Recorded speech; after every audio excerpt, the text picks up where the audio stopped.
Hi guys, Mark Crossfield here, more swing ideas coming at you from my golf app. I like this one. Lots of right and wrongers out there. This isn't a right or wrong chat, this is a discussion about what you might find if you see these kind of patterns. Let's show you what I mean. Let's get stuck in.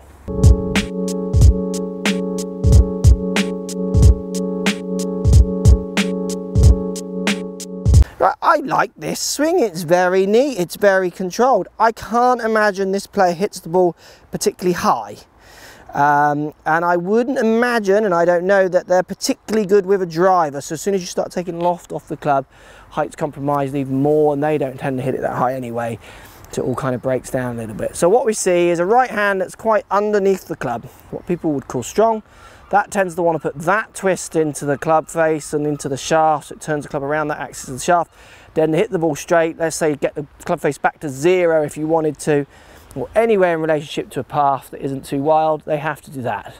Loft has gone, turn the club to my left, push the handle forwards, loft's gone.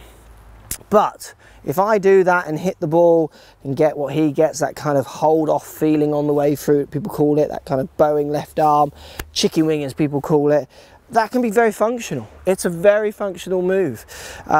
Like I say, it just compromises a bit of loft. So if you're finding you're not getting the loft and your game is leveling out because you're maybe not getting the distance or the loft, or you can't stop the ball on the greens, this is something you might want to try. So you can't work on your positional fixes.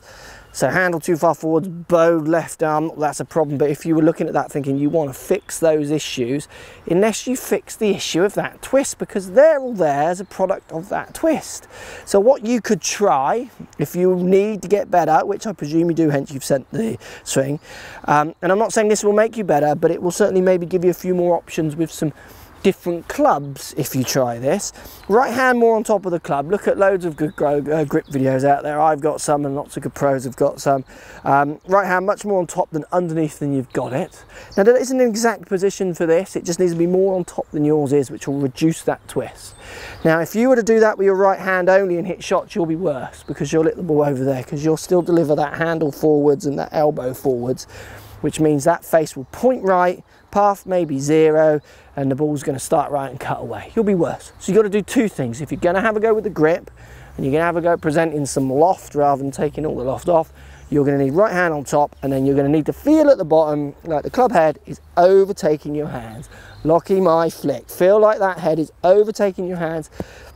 I know it's a strange feeling for so many because the word flick just sends panic through the stations. No one I've ever told to flick the club actually hits it like this. What they're doing is lining it up. It's a phrase that gets people who handle drag dramatically to line everything up.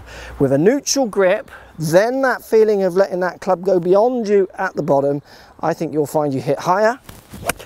I think you'll hit a little further, but I also think you'll hit any club. Long iron, fairway wood, driver. It'll open up your game to more clubs. So many people do kind of specialising in one club, don't they? But good players tend to be able to be good with a lot of different golf clubs. Thanks for watching. Post comments down below. Let me know if that helps you. Thanks for watching. Subscribe to my YouTube channel for loads more videos. Find me on Instagram at Crossfield Mark. Also on Twitter at 4golfonline. Find me on Facebook, Mark Crossfield. Thanks for watching, post comments as always, and see you soon.